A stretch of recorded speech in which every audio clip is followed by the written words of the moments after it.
Presidential proclamations from the Founding Father chief executives, such as James Madison's dramatic call to arms as the British Army closed in on Washington during the late summer of 1814, capture the excitement and urgency that pulsated through our young republic.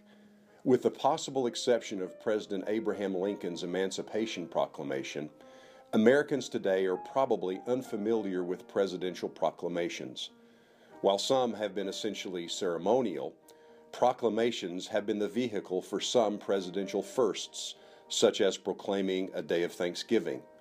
They have also served an informative purpose, enunciating laws and treaties and announcing the consequences for violators. As Commander-in-Chief, the President has used the proclamation to authorize the use of force against domestic insurgents, or as Chief of State to annul recognition of a foreign consul. During the formative period of the United States and the American presidency, proclamations documented key, often dramatic moments in the early life of our nation.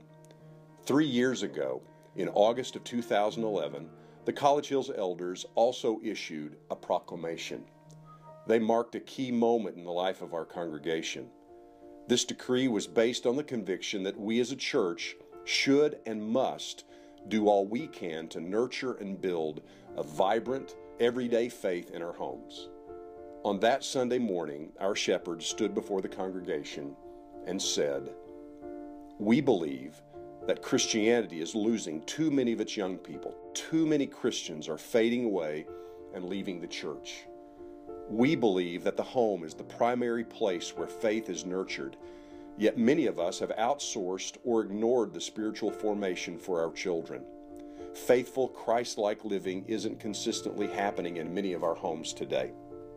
We believe that every believer has a place they call home, and that God intends for Christ to be at the center of every home, no matter what their life circumstances are. This is true whether a person is single, married, widowed, with children in the home, with children grown, or no children at all.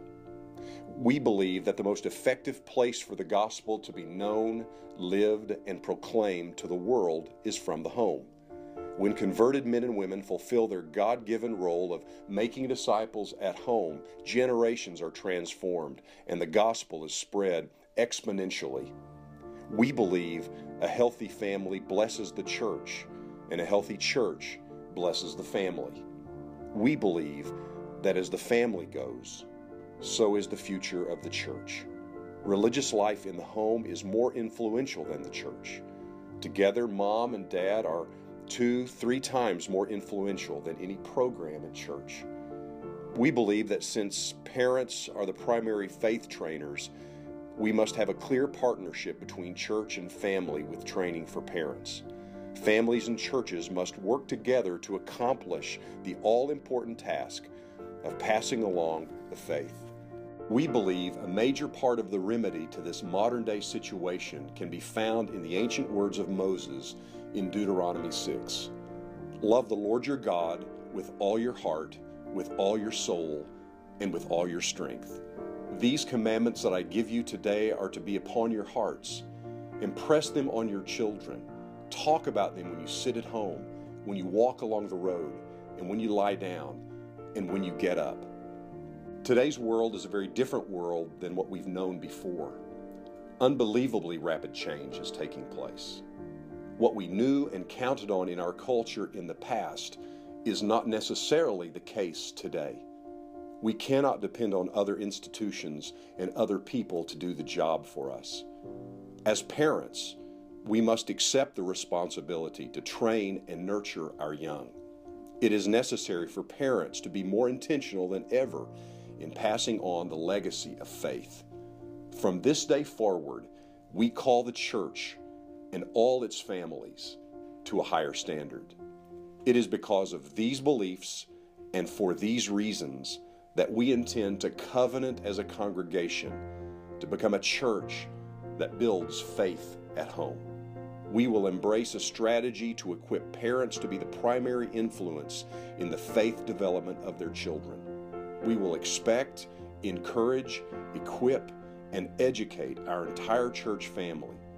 We will be a church that seeks to mobilize its ministries and resources in order to build godly homes that will impact the world for generations. Therefore, the elders and staff of the College Hills Church of Christ are committing to develop ministries, strategies, tools, and resources to assist the home in being the primary place where faith is nurtured. Our church is committed to helping men and women make Christ the center of their homes and to build godly homes that can impact the world.